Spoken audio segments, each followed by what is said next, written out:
doesn't care about you. That's why you need a medical emergency kit. It contains life-saving medications like ivermectin, Z-Pak, and antibiotics. Stock them before they block them.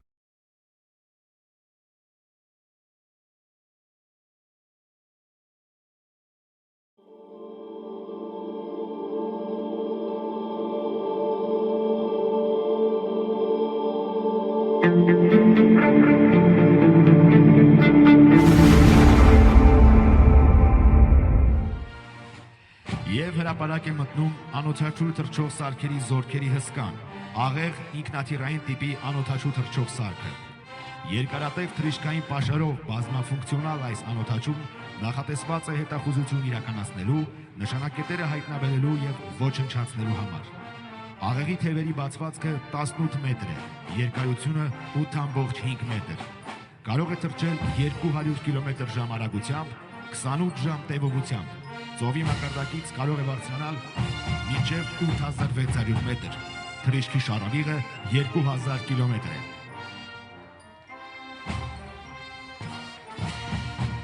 Պայմանական հակառակորդի ռադիոէլեկտրոնային պայքարի միջոցներից պաշտպանված այս անօթաչուն ոչ միայն աններևույթ հետախույզ է, այլև ցանկացած պահի կայծակնային հարված հասցնելու զենք։ Անօթաչու թռչող համակարգը համալրված է հնարավոր բոլոր տեսակի, ինչպես հետախուզական, այնպես էլ հարվածային օգտակար բեռներով։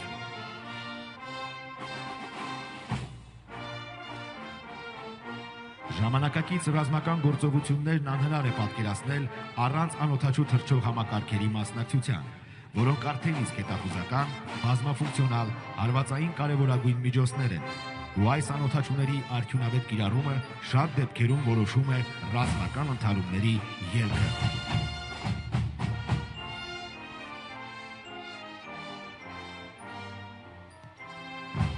Անօթաչուները հմտորեն շահագործելու նպատակով բարբերաբար աշխատանքներ են ընթանում ստորաբաժանումներում համապատասխան կազմաստիկային փոփոխություններ կատարելու եւ Europe has its own tools for defense against cruise missiles, but with ballistic threats, the situation is much more difficult. We're forced to rely primarily on the United States. Right now, because of the war in Iran, the supply of missiles for Patriots has become more complicated. On Tuesday, I sent a special letter regarding this to the President of the United States and to Congress of the United States, a detailed letter outlining every aspect of what is needed and how the supply of a sufficient number of Patriots, above all missiles and systems, could influence bringing this war to an end. We're hoping for a response, and I'm grateful to all senators and congressmen, to all our friends in the United States who positively perceive this appeal. At the same time, we're also actively working with our European friends. I believe Europe must have, here at home, on its continent, all the capabilities necessary for protection. We need our own European ballistic missile defense in sufficient numbers and with sufficient capabilities. Sorry, Ulf, and I didn't answer. Of course, we will buy all the 150 jets. God bless, we will have enough financing for this. We count, as I said, on this 90 billion. We will do step by step. We will manage all our decisions between Ukraine and Sweden. We need these jets. We must act quicker. We are being very persistent. We're asking it very persistently. Winter's ahead.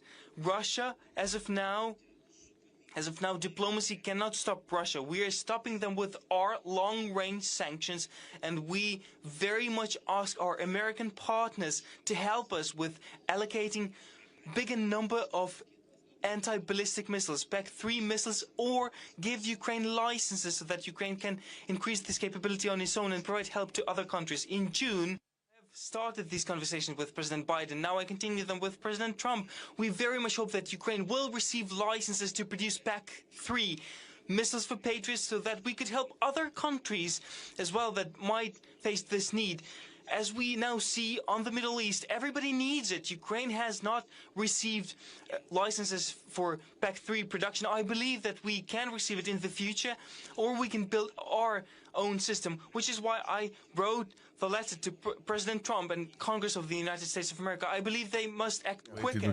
We're waiting to get hit because we are an American auxiliary. We are not an independent. One of the American states. Basically, that's why I kind of derisively refer to Bibi as Governor Bibi. Something like that. Because not Bibi himself. Anyone in his position. No, anyone in that position. It's not Bibi personally. It's anybody who's in the Rosh HaMemshala's position.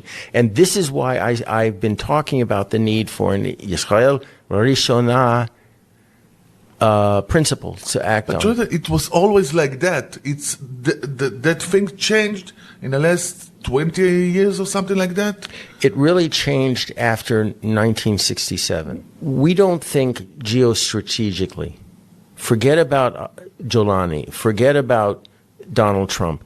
I am principally worried, first of all, for the welfare of our Druze brothers across the border, but secondarily, if Jolani and his Islamists actually reoccupy that area, that they will. We will have the Turks. We will have the Turks right on our border. We eventually will, and I'm not so sure that we will have as easy a time with the Turks as we've had with the Iranians. I've been following Turkish military doctrine, and the strongest army in the Middle East. The storm is coming. Yes, of course. And they're a member of NATO. And even worse, they're a member of NATO. So I look at Iran as a problem we absolutely have to finish, and I'll explain what I mean by that. Gaza, same thing, and the Hezbollah. Why? Why am I fixated on this now? Because we have to be prepared for the next war, which will be probably against Turkey and Egypt. So, let's hope not. I hope not also, but we, hope, you remember, it was the last demon out of Pandora's box, and there's a reason for that.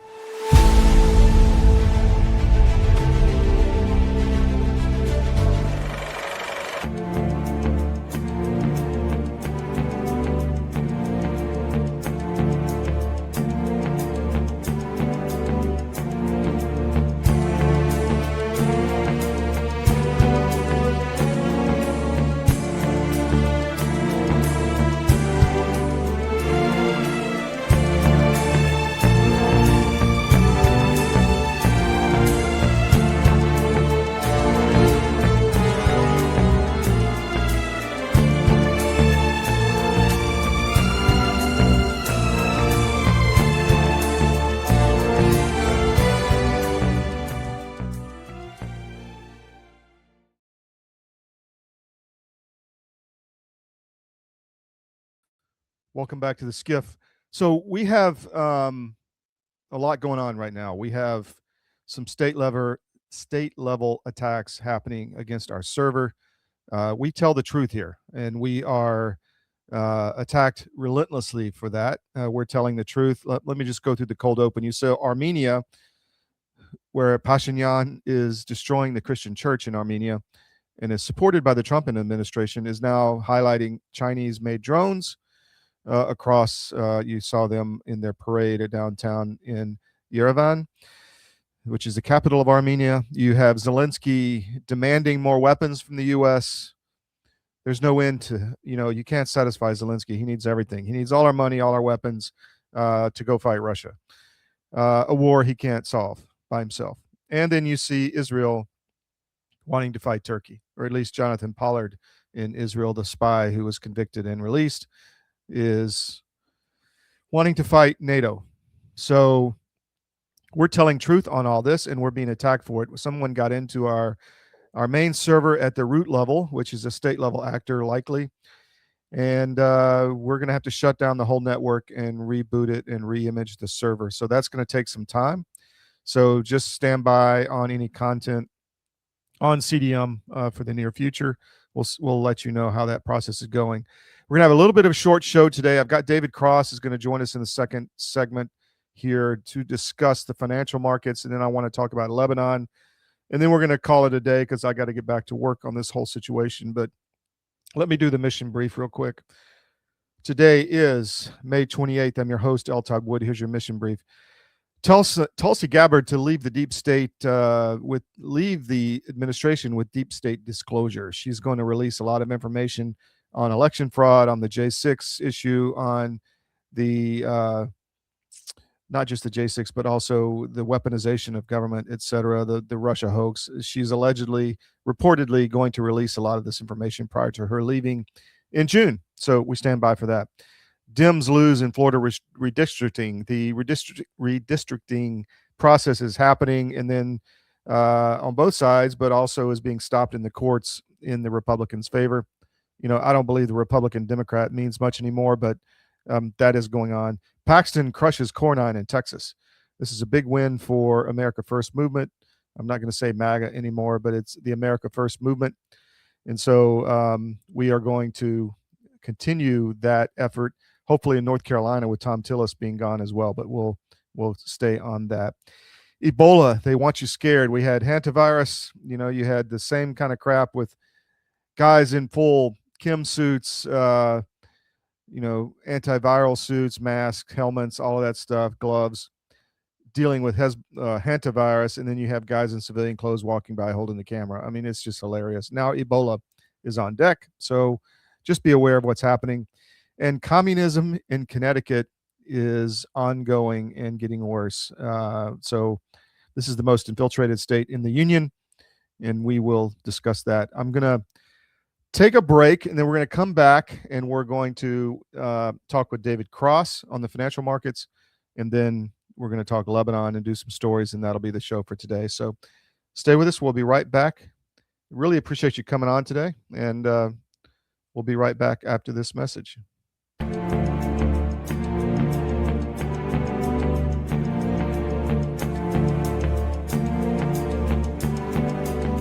Excited to announce that we're having our biggest Made in America sale ever. We just put huge discounts on products made right here in the USA. My Pillow bed pillows, body pillows, go anywhere pillows, bolster pillows, all made with my patented adjustable fill. Mattresses, mattress toppers, mattress pads, adjustable bed frames, mattress foundations, and so much more. All made right here in the USA. And now we're expanding our USA products beyond just quality sleep. Like the cross I wear every day, now available in both men's and women's. We even have USA-made socks. And are you tired of being tired? Try our new health beverage, Rev 7. Or how about my coffee, the greatest coffee ever. So go to mypillow.com or call the number on your screen. Use this promo code to get deep discounts on all these products. Plus, for a limited time, your order ships absolutely free. Divorce is tough, but your finances don't have to be. I'm David Cross, and I'm a certified divorce financial analyst practitioner. My job is to help you get a fair financial settlement in your divorce and to guide you to smarter money decisions. Find out how we can help you. U.S. Asset Management. It's your money. A warm welcome here at the National Press Club. Welcome to the journalists, welcome to the Embra team, and welcome to the other guests that we have here. We're going to announce, and as some of you guessed it right when they came in, the first E2 order by an American operator. And that operator is Avello. We believe this is really a strategic shift to unlock profitability for the customer. I'm very pleased that we have Andrew Levy here as the CEO of Avello, and I'm very pleased to give the stage to share a little bit more about what Avello is going to do with the E2 195. Thank you very much. Couldn't be more excited to be here as part of this historic announcement. We have such a great cultural fit as companies, so we're very, very excited to be Embraer's newest customer. We launched our airline in April of 21, and our target is focusing on small secondary airports of large metro areas. We've carried over 8 million customers since we started on 63,000 flights. And we've done all these things with 1,200 of the greatest crew members I could ever imagine having, and many of them are here with me today. This is the right airplane for us.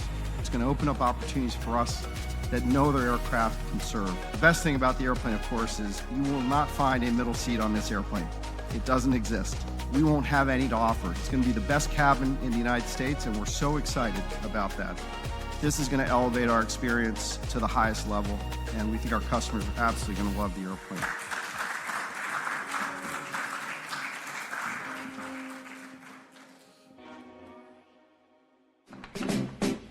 Fighting soldiers from the sky, fearless men who jump and die, men who mean just what they say, the brave men of the Green Beret, silver wings. Welcome back to the SCIF. I have to chuckle. I love our crew. And Amy Williams says Todd needs a triple dose of Nucleo Boost.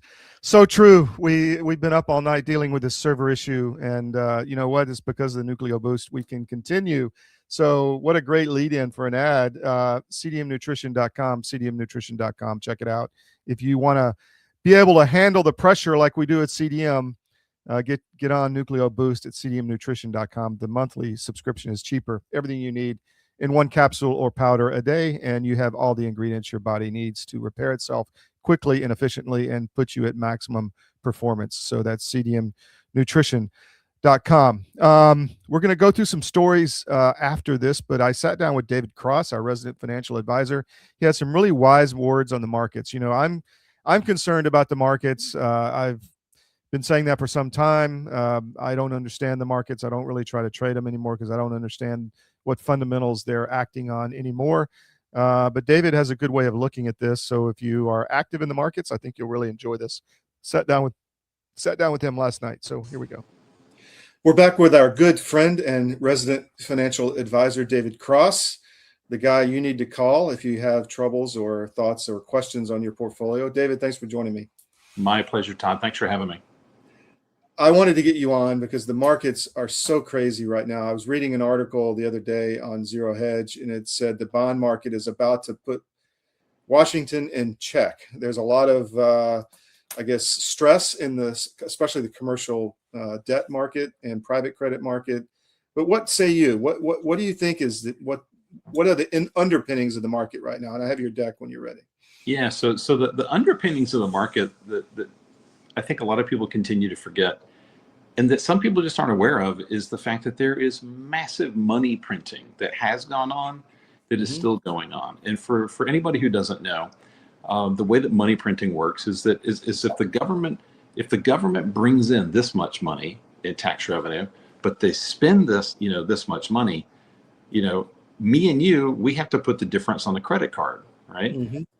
What the government does is that they go to the Xerox machine and start printing off $100 bills, and it's legal for them to do it, but it's illegal for us to do it. So, but that's the way they pay their bills, and we've seen this before. In 1951, the very first war bonds started coming due, and the United States Treasury did not have enough money to pay those bonds off.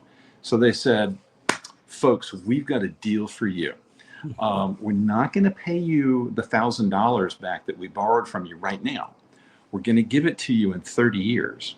But when you get it, 30 years from now, we're also going to pay you like 3% interest all along the way." So that's what they didn't tell you is that they're inflating away the value of that bond, and it'll be worth much less than 30 years. But and the thing is that politicians are the kings at kicking the can down the road.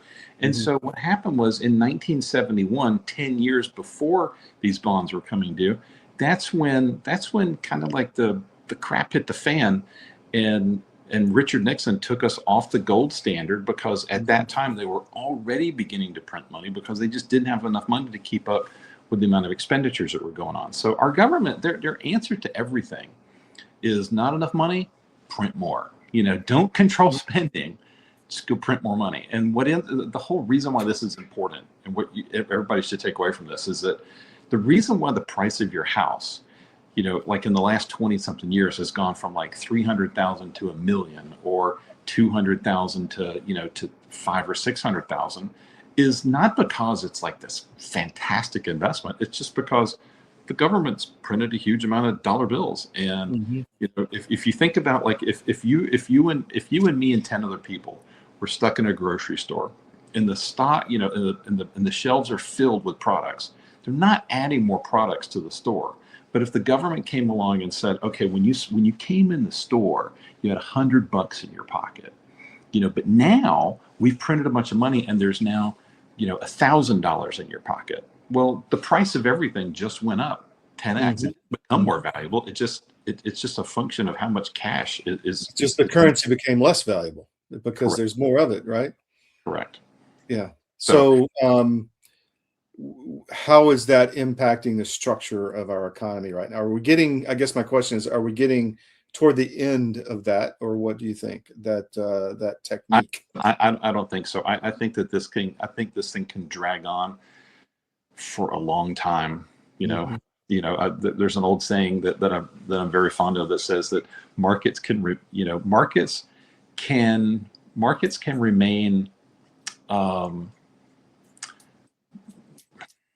What's the word I'm looking for? Markets can remain. Having a hard time with this. Markets can be unreasonable or untamed longer than you can remain solvent. Yeah, there we go. Yeah, I remember that. And my favorite from my Wall Street bond days is interest rates are low until they're not. So that's kind of, at some point, and the point of this article I read is that the bond vigilantes may put a check on spending in the Gulf, in Iran, just because the economic, not just the spending, but the Strait of Hormuz, the price of oil, all that is going to impact. But we'll see. So tell me more. What do you see in the markets? Do you want me to bring up your deck? Let's hop into the deck, because one of the things that we're seeing right now is that markets are kind of going crazy right now. So just a little disclaimer here is this is not financial advice. None of there's no recommendations that I'm giving in here. If you happen to see something that looks like a recommendation, that's your imagination, because I'm not giving recommendations here. I'm just trying to point out the facts. So take a look at what's moving in the market right now. So what's moving is the risky stuff. That's the crazy thing we're seeing right now. So, Micron Technologies went from this little also-ran company that nobody really cared about to all of a sudden they make memory chips, and data centers need memory chips, and they need lots of them. And some of these AI companies have gone to companies like Micron and some of the other memory manufacturers and said, hey, we want to buy all of your supply, for the next 4 years. So if anybody needs memory for the computers at work or the laptops, screw them. We need it for the data center. So Micron has said, okay, well, we'll raise the price of stuff. And, the price of DRAM, the stuff that goes in your laptop, has just gone parabolic. I mean, it used to be $160, for 32 gigs of RAM. And now it's I looked at it today, it's $460. It's crazy. So Micron's gone up quite a bit. Intel is kind of crazy. Back in November, it was $40 a share, $45 a share. And now it's $110, $120. I mean, it's up huge. Advanced Micro Devices, SanDisk, I think is up 1,000% in the last year. And for anybody who doesn't know what 1,000% means, it means that you 10x your money in that thing. So you put $1,000 into it, now it's worth 10,000. If you put 10,000, 10 bagger, as they say. Yeah, in 1 year, it's crazy. Yeah. But I've got a big arrow on that screen right there, because it shows what the beta is. And what you'll see is most of those stocks have a beta greater than 100%. And 100% means that's basically the market risk, the market beta. Anything more than that shows that it's more risky. So Micron is basically 2.5 times more risky than the market. Intel is 2. AMD is the same thing. So that, some of these things can be quite volatile. They're going up, which is a wonderful thing. And it's a wonderful thing until the music stops. And the thing is I don't know when the music's going to stop. Yeah. Nobody knows. Yeah. And I have another favorite phrase that says that, the only people who buy at the bottom and sell at the top are lucky and liars. So take that for what it's worth. The next slide is going to show you where the S&P is so far this year. So we're up about 9.6% so far this year. That's what that blue line is. You're looking at a 1-year chart of the S&P. The next chart shows that in the last 5 years, we're up roughly 92% on the S&P 500. Which is a huge move. It is. It's a big move. Is it over yet? I don't know. The next slide shows you kind of like what the fear and greed index looks like right now, and it's just kind of in the middle. All right. I would be really concerned if we had like extreme greed going on right now. Extreme greed is when you should be selling stocks, and extreme fear is when you should be buying. But most people are doing the opposite. During extreme greed, usually you have people, talking to you like, having a beer down, down at the, down at we're going, oh my God, you cannot believe how much money I just made. So when you start, the taxi drivers are picking stocks for you. Exactly. Yeah. And extreme fear on the far left-hand side is when people are just panicking and saying, oh my God, I'm losing everything. So right now we're just kind of middle. We're at like 61. And I think what's going to happen is there's this big IPO that's coming. Initial public offering is coming for SpaceX sometime in the summertime. They just released the S1 prospectus just recent, I think like just last week. And that thing's going to come out with a market value, which means if you take the number of the total number of shares outstanding multiplied by the price, it's going to come out with like they're anticipating like a market valuation of like $1.5 trillion. I mean, it's just mind-boggling, Yeah, it is. But that's what's coming. If that does happen, and there's a lot of people that are just like frothing at the mouth to get into this thing, then we'll probably see that extreme greed gauge, like, moving up to like the 80s or 90s. And when it gets there, I'm going to be more cautious. But, right now, it just kind of seems like it's middle of the road. It doesn't mean that things can't bounce around, but we don't have people panicking right now. And we don't have people out there beating the doors down, to get stocks. So that's kind of where we are. The next slide shows you why money printing is so incredibly telling as far as like what's going on right now. So this chart shows the Merval index. This is for Venezuela. Now, Venezuela is important because in the last several years they printed a ton of money. All right. So they used to have $100 bill, and then they moved up to a $200 bill, and then a $500 bill, and then $1,000, and a $10,000, and a $20,000, and then one day, like in late 2020, they just gave up and said, you know what, just print the big bill. And it's a 500 million note. So 500 million bolivars, and it's worth like $1.47. So their money's basically worthless. But the point of telling you this is that 5 years ago, their version of the Dow Jones index was roughly 50,000, about where ours is today. And today it's at 3 million. And I'm not saying that our index is going to go to 3 million also, but what I'm telling you is that this is like the ultimate banana republic, okay? And they're on the banana boat, and we are not far behind them, right? We're like the we're like the battleship banana boat. So we're kind of we're going to make them the 51st state, man. Come on. Yeah. But this is what happens. So that they didn't discover like some new big oil deposit or invent some new iPhone.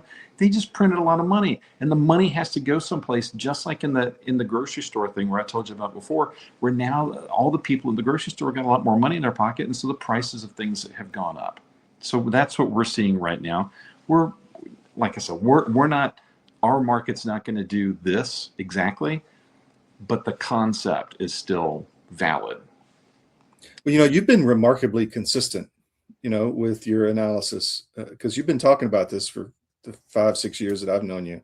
Yeah, I mean, I've been saying for the longest time on your show that people are accustomed to thinking that the markets can will crash and they'll come crashing down, and nobody was anticipating a crash up, which is what's happening.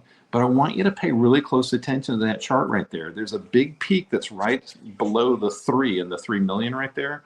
And from that point, that little peak right there until the place where it came down, that was a 50% decline. And then it just ripped your face off and went straight back up.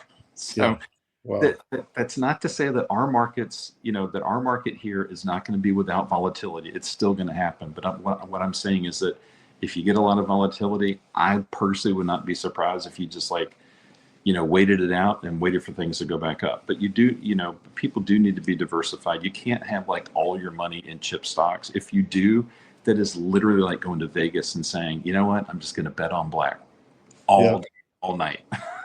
Yeah. So, what do you think about precious metals in this environment? That's one of the next slides that'll come up in just a moment. But flip to the next one, and I'm going to show you like where this money printing comes from. So on the left, you can see total spending is $7 trillion by the United States government.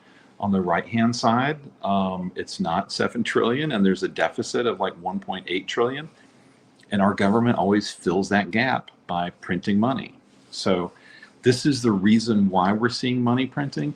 And if you all of a sudden think that our government is going to write the balance sheet and they're going to stop spending as much money as they have in the past, and they're going to really exercise fiscal control, then the money printing stops, and insanity with asset prices going up slows down, or at least it arrests itself. But we can all have dreams. I just don't think it was going to come true. All right, the next slide, shows you like what has been going on. So this is going back, until 2000, when we had the .com bubble, and the green line shows you what the amount of the percentage increase in money printing by the United States Federal Reserve, and the blue line shows you what stocks have done. So these two things pretty closely correlate to each other, and you can see that we've the stocks have gone up, but they haven't gone up as much as the money printing machine. So this is why I feel pretty good saying that we're probably headed higher. Again, doesn't mean that we're not going to have corrections along the way, but we're gonna follow that money printing line, I think. The next chart shows how silver and gold have done. So they have gone up significantly. So the gold line, believe it or not, is gold on the chart.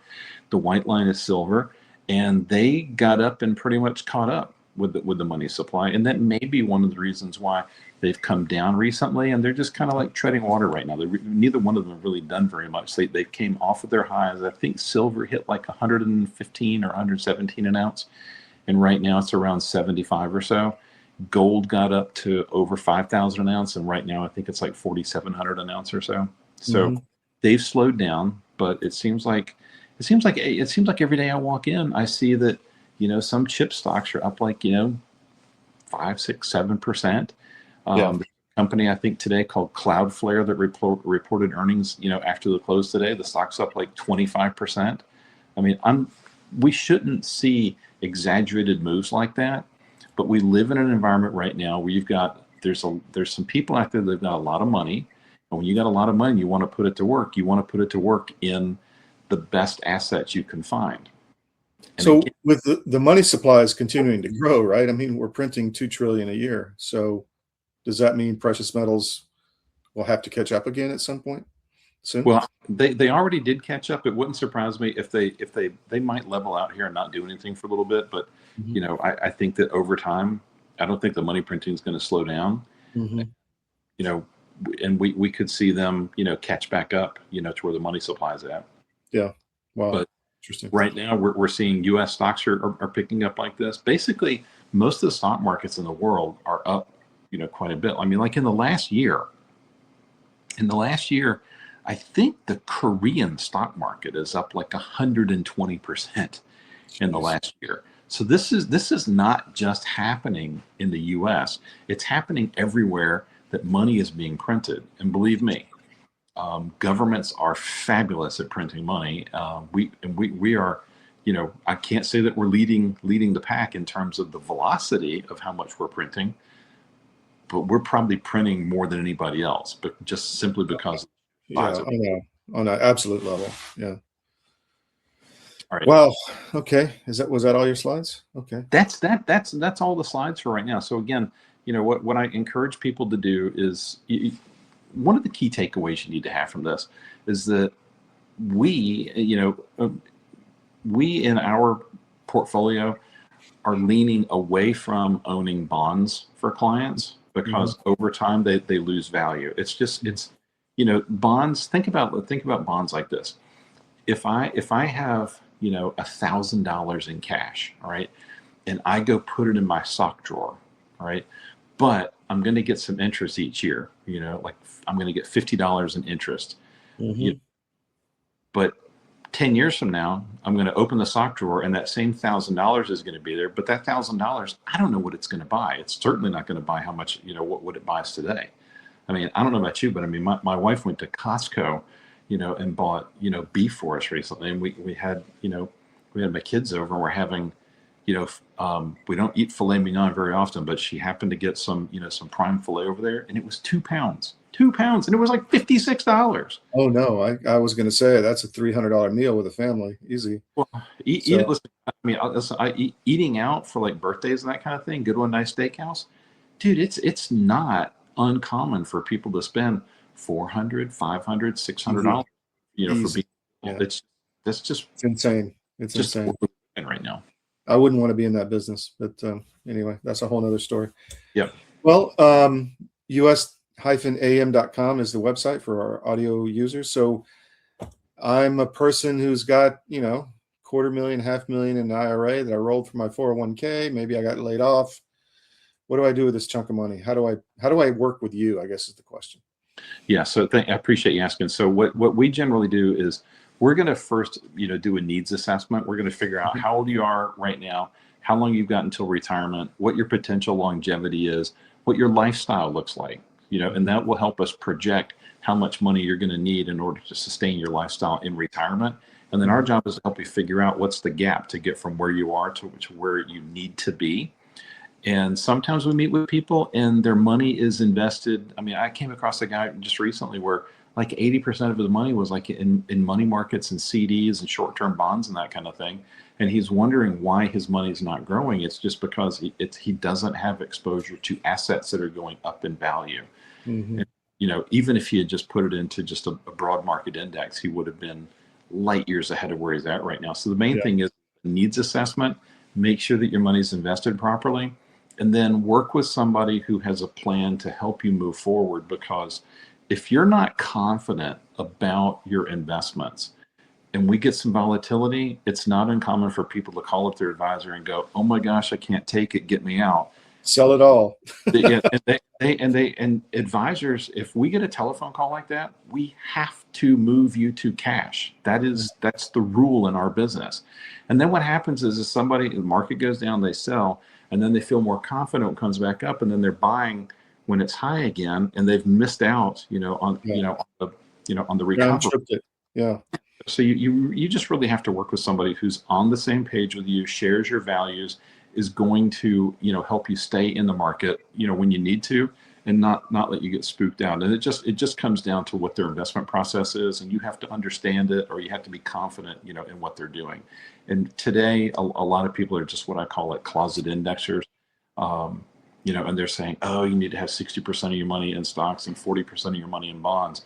And that was a wonderful tool that came about when interest rates were over 7% back in the 1980s. And we live in a different world today. So, find somebody you can work with that understands, your situation, can help you plan for it, and then do course corrections along the way. That's what we do. And we may be getting back to that 7% interest rate. I don't know. It's coming. I personally don't think so. I don't think we can handle because the deficit is just going to get even bigger, which means that they're going to have to print even more money, or they're going to have to tax us more. And I think we're at the point right now, there's a lot of people that are saying that they can't handle the taxes that we have right now. I mean, the house I live in right now, it's a nice home, but it's not some gigantic mansion. And falling out of bed every year, I owe like $10,000 in taxes. Yeah. We got all these people out there saying, I'm against the wealth tax. Well, guess what? Your property taxes are a wealth tax. So I didn't sell anything in here, and I can't go pull $10,000 out of the sheetrock behind me. I got to go create it someplace. So you just have to find that stash of gold in the backyard you buried. That's what you have to do. Exactly.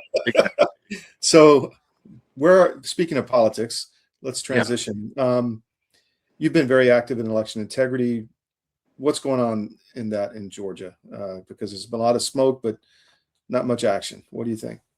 Yeah, so I'm we're looking at the results that just came out from the most recent primary. There's some odd things that happened out there, particularly in South Georgia, that we're looking into right now. To me, I think there's a fair number of what you would call like Dixie mafias that are out there in different counties. And a Dixie mafia is, you got 3 or 4 guys that are in the county, and they literally trade power back and forth, or somebody gets a promotion or somebody gets an appointment by the governor or by somebody that's in power, and it levitates one, and then the other ones like drag the other ones up, and it's boss hog. Unfortunately, we have got the boss hog that it's going on down in South Georgia.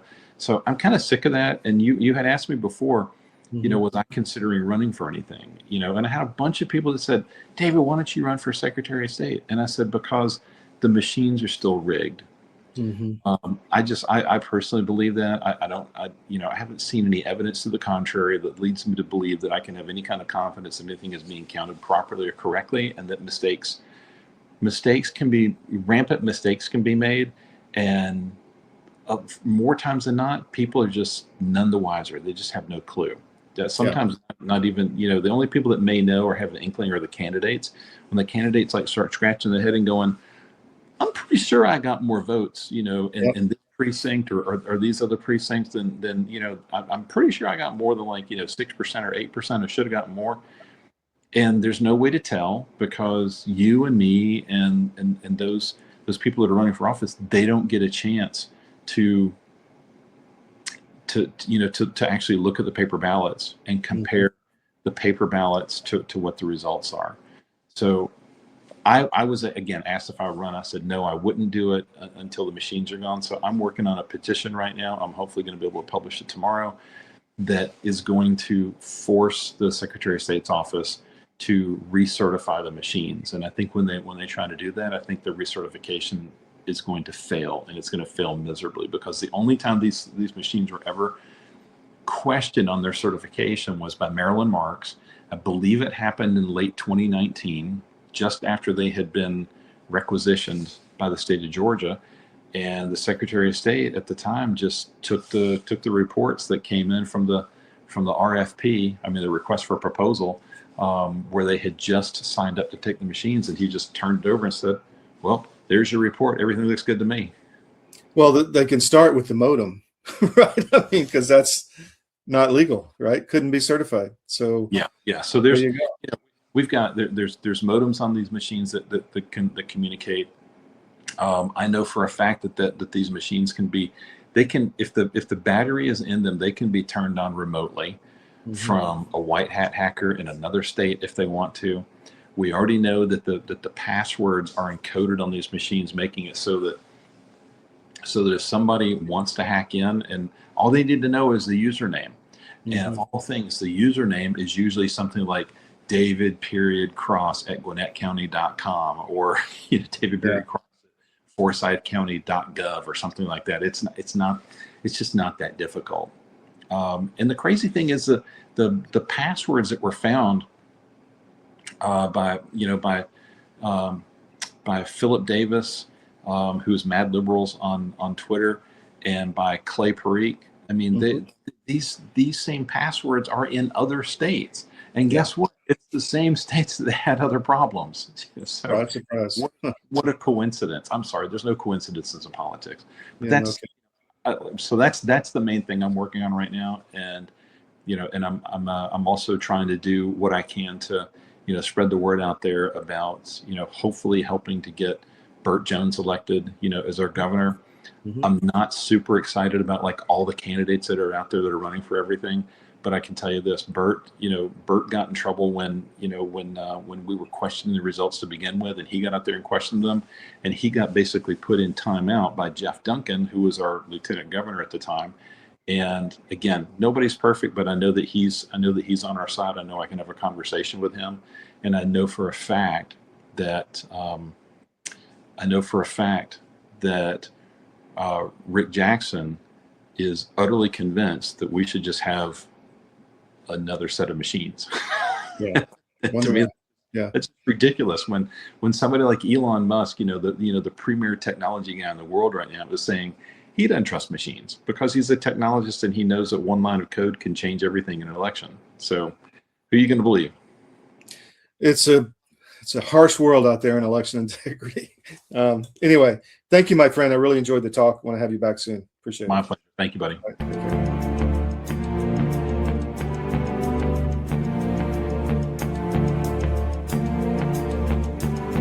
Every day, your data is being tracked, collected, and sold, often without you even realizing it. Big tech companies control your devices, your apps, and the information you share. From your messages to your browsing habits, everything is being monitored and stored. Over time, we've traded privacy for convenience, and most people don't even question it. But what if you could take that control back? That's where Mark 37 comes in. Mark 37 provides privacy-focused phones, laptops, and tablets designed to give you full control over your digital life.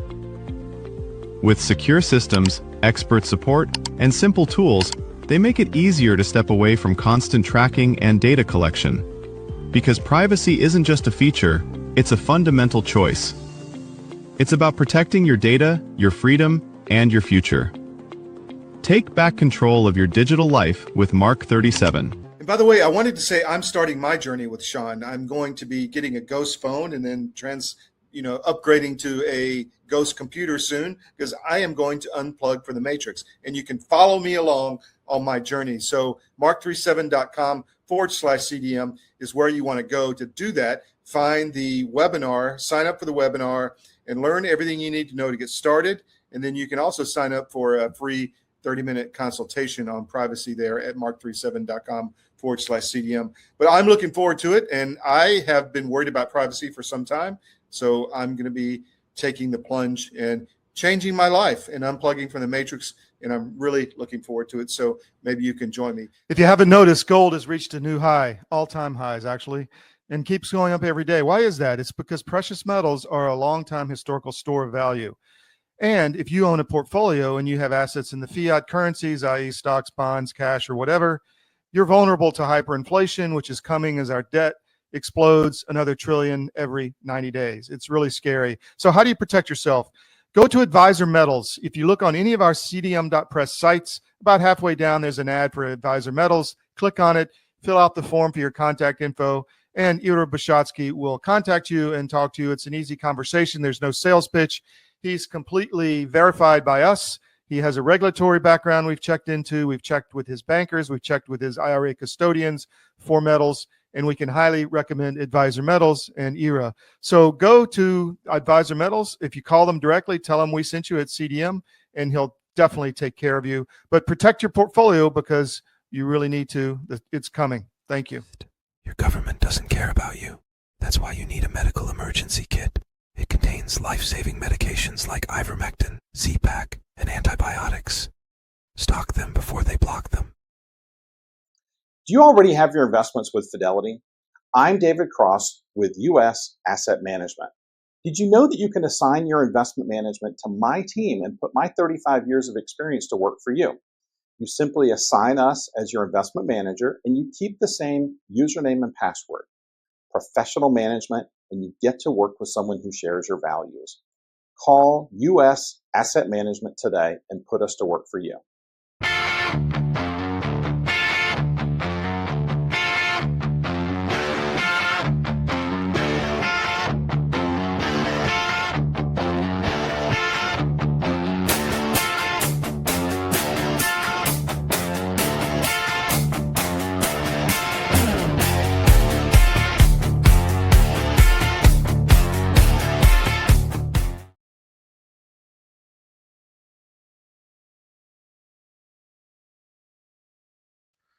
Welcome back to the SCIF. Hope you enjoyed that talk with David. I sure did.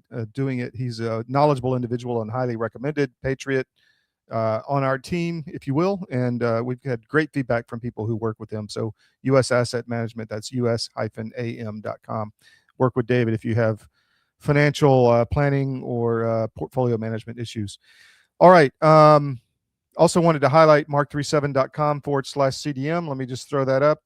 go there and sign up for the free webinar and the free 30-minute consultation on privacy. Highly recommended. We've got a lot of good feedback from them already, from customers who are dealing with them or readers who are becoming interacting with them. So please check out mark37.com and don't forget the /CDM. All right, let's talk about a few stories. This one is important. Tulsi Gabbard is going to go nuclear on the deep state before she leaves ODNI. We hope that is true. We're talking election integrity, J6, the Russiagate hoax, a bunch of things she's reportedly going to release prior to leaving that position. We hope that's true because maybe there's disclosure, and maybe this is a grand plan to get disclosure and kind of have next man up kind of thing. So anyway, fascinating story, which we will keep you up to date on, of course. Another one. First hantavirus, now Ebola. They want you scared. I find it comical almost, which, Ebola is not transferable unless you transfer bodily fluids. Hantavirus is not, unless they've gain of function engineered it so that it's more transmissible to humans, which is quite possible. But it is neither one of these have been a big scare, but they're trying to make it that way and make you afraid. So we'll see what happens next from I read something the other day that called it the next episode of hantavirus. All right, this one in Miami court hands Democrats an ugly loss to Florida redistricting fight. This is happening around the country where the Democrats have tried to stop the Republican loss of the House in November of this year. That election is rapidly approaching. We'll see what happens, but there's a lot of narratives being pushed, and we're trying to cut through all the narratives and give you truth. So that's what we're going to continue to do. That's our mission here, and you can make your own decisions. Paxton, on that note, crushed John Cornyn in Texas GOP primary. So Paxton now is up against a Democrat, and I see all kinds of narratives already that maybe Paxton can't beat the Democrat. He's got so much baggage and he's got so combative. I've seen that thrown around a few times. Well, Ken's got some past issues, as we all do, some skeletons, but you know what? I think that he is obviously a fighter and has been and will continue to be, and that's what we need in the United States Senate.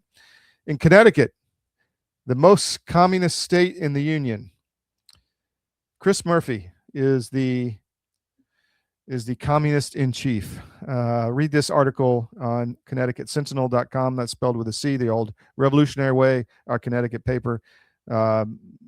We have that paper in Connecticut, and we're very plugged into what's happening on the ground there, and it's not good in Connecticut. They continue to push all kind of things which are anti-human, anti-kids, all kind of stuff. So this is a major, major, major infiltration problem in the great state of Connecticut, the cradle of liberty, where it all started in many respects.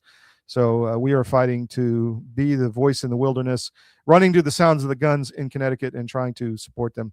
By the way, if you want to support us, one way you can do that, besides hitting our traffic once a day, going to cdm.press and hitting a few articles a few times a day, or some of the other sites, that's the best thing you can do. But you can also sign up for our no ad subscriptions at my.cdm.press. That's my.cdm.press. You get access to all 13 of our sites with no ads and no pop-ups, no display ads, and people love it. And we've had a lot of good success with it. So thank you for all the support, and please continue and tell your friends about that option. I wanted also to talk about Lebanon. There is a massive conflict going on in Lebanon right now, and I'm going to bring this up. This is Zero Hedge, but this is the map of Lebanon. You can see on the left, top left corner, you can see the border with Israel, then the buffer zone south of the Litani River that Israel has taken and now is expanding into the Bekaa Valley. They struck Tyre this morning, which is a city on the northern coast of Lebanon. So this war is expanding. Lebanon is the last Christian country. We're actually going to be there in July. Again, we've been there often to Beirut, and we're going to continue reporting on the Christian situation there, along with Armenia, along with Ukraine, because I think we're the only few of the voices that do that on a consistent manner. And it's really important for our Christian brothers and sisters in the region.